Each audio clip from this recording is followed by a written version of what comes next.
안녕하세요. 장지인 세무사입니다. 상속세는 세무조사를 받는다는 말 많이 들어보셨죠? 평생 세무서 근처에도 안 가봤는데 세무조사라니 듣기만 해도 조금 움찔한데요. 괜히 조사라고 하니까 뭔가 내가 잘못한 것 같은 그런 생각이 들기도 하는 것 같습니다.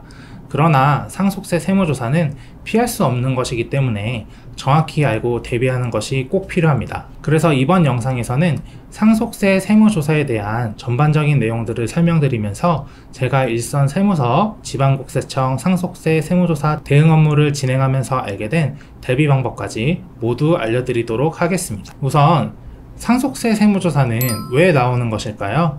사실 상속세 세무조사는 내가 뭘 딱히 잘못해서라기보다는 행정 절차적인 성격이 강한데요. 세법은 크게 두 가지 종류의 세목으로 구분할 수가 있습니다. 신고납부 세목과 정보부과 세목입니다. 신고납부 세목은 납세자의 신고로 세액이 확정되는 세목을 말하는데요. 법인세나 종합소득세 등이 여기에 해당된다고 보시면 됩니다. 반면에 상속세는 정보부과 세목 중 하나입니다. 정보부과 세목은 국세청의 결정으로 세액이 확정되는데요. 국세청이 납세자가 신고한 내용을 바탕으로 세액을 결정하는 과정에서 세무조사가 발생하게 되는 것입니다. 그렇다면 모든 상속에 대해서 상속세 세무조사가 나올까요? 정부가 결정하는 세목이니 원칙적으로는 그럴 것 같지만은 모든 상속세가 세무조사를 받는 것은 아닙니다. 상속재산의 금액이나 재산 구성에 따라 조사 없이 종결되는 경우도 많이 있습니다. 그럼 구체적으로 몇 건이나 상속세 세무조사가 개시되고 있을까요? 구체적인 국세통계를 통해 상속조사가 1년에 몇 건이나 이루어지는지 한번 살펴보도록 하겠습니다. 국세통계 포털에 발표된 상속세 조사 현황에 따르면 2021년도부터 연간 약 만여 건의 상속세 조사가 진행되고 있는 것을 알 수 있는데요.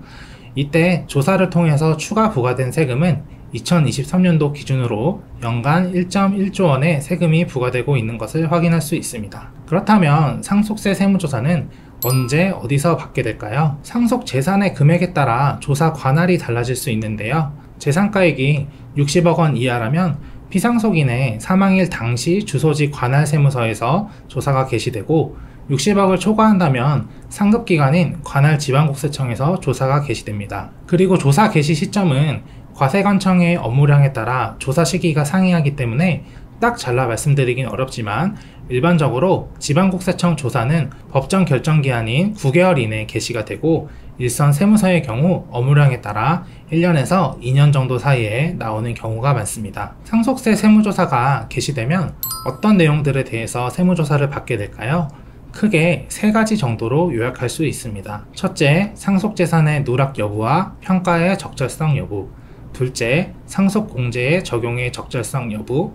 셋째, 사전증여와 추정상속재산 여부입니다. 먼저 첫째, 상속재산의 누락과 평가의 적절성 여부에 대해서 말씀드리도록 하겠습니다. 국세청은 피상속인의 재산에 대해 굉장히 많은 정보들을 파악하고 있습니다. 그래서 국세청에서 파악한 피상속인의 재산 중 상속세 신고 시에 누락된 재산이 없는 것인지 확인하고 있는데요. 부동산이나 예금 같은 자산들은 잘 파악하시는데 종종 보험금이나 비상장 주식 등 재산이 누락되는 일이 발생하고 있습니다. 상속재산이 누락되게 되면 불필요한 가산세 같은 것들이 부과될 수가 있으니 상속세 신고 시에 꼼꼼하게 검토하는 것이 중요합니다. 그리고 상속재산은 시가로 평가하는 것이 원칙입니다. 상속재산의 시가는 상속증여세법에서 정하는 규정에 따라 평가되어야 하는데요. 이때 상속재산이 상속증여세법에 맞게 잘 평가가 되었는지 조사 때 검토하게 됩니다. 참고로 시가가 없는 재산은 보충적 평가 방법을 준용해서 신고하기도 하는데요. 납세자가 시가가 없어서 보충적 평가 방법을 통해 평가한 금액을 신고하였더라도 국세청에서 직권으로 소급 감정평가를 통해 시가를 만들어서 상속세를 추징할 수 있습니다. 가장 대표적인 예시가 꼬마빌딩인데요. 시가가 없는 꼬마빌딩을 보충적 평가 방법을 통한 기준시가로 신고하였더라도 국세청에서 꼬마빌딩에 대한 감정평가를 진행하여 기준시가보다 높은 금액인 감정평가 금액을 기준으로 세금을 부과할 수 있는 것입니다. 둘째, 상속공제의 적절성 여부입니다. 상속세에서는 여러가지 공제 규정들을 두어서 상속세 부담을 완화하고 있는데요.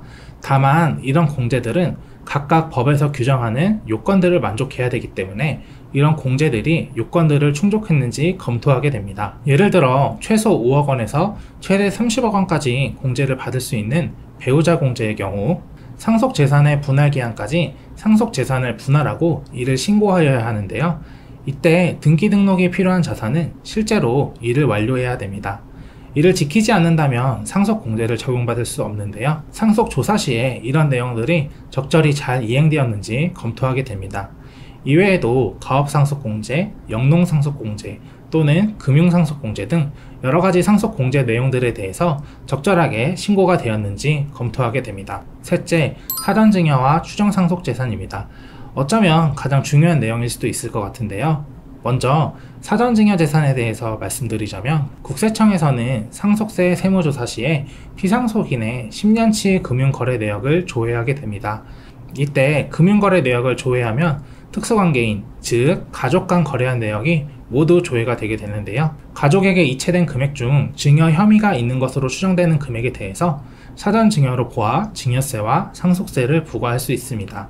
그리고 이때 상속인 이외의 자라도 비정상적인 거래로 대금이 이체된 경우가 있다면 해당 거래와 관련된 세금도 추징될 수 있습니다. 그 다음으로는 추정상속재산입니다. 추정상속재산은 상속 개시일 전 용도 불분명한 처분, 인출, 채무부담액이 1년 내 2억, 2년 내 5억을 초과하는 경우 용도 불분명한 금액의 약 80%를 상속재산에 가산하게 되어 있는 제도인데요. 금융거래 분석과 더불어 피상속인의 재산 변동 내역을 분석하여 해당 내용을 검토하게 됩니다. 예를 들어 돌아가시기 2년 전에 약 7억 원의 부동산을 처분하셨는데 그 대금을 전부 현금으로 받으셨다면 해당 자금의 출처를 확인할 수 없기 때문에 상속재산으로 보아 가산하게 되는 것이지요. 추정상속재산과 관련해서 주의하실 점은 단순히 계좌에서 현금 인출된 금액만 추정상속재산으로 본다고 알고 계시는 분들이 많은데 실제 세무조사 시에는 피상속인의 모든 거래 내역의 인출을 기준으로 판단하게 됩니다. 즉 현금 인출된 금액뿐만 아니라 타인에게 용도 불분명하게 이체된 금액도 추정상속재산에 해당이 될 수 있는 것이죠. 네, 여기까지 상속조사에 대한 기본적인 내용들을 알아보았는데요. 사실 이런 부분 외에도 영상에서는 밝히기 어려운 실무적인 이야기들도 굉장히 많이 있지만은 이런 기본적인 내용들을 아시는 것만 하더라도 상속세 세무조사에 대한 막연한 두려움을 어느 정도 해소하시는 것에 도움이 되실 수 있을 것이라고 생각합니다. 오늘 제가 말씀드린 이런 내용들을 참고하셔서 미리 주의하신다면 적어도 억울하게 거액의 세금을 추징되는 일은 없으실 거예요. 오늘 영상이 도움이 되셨다면 좋아요와 구독 부탁드리고요. 다음에도 도움이 되는 유익하고 정확한 세무 정보를 알려드리도록 하겠습니다. 감사합니다.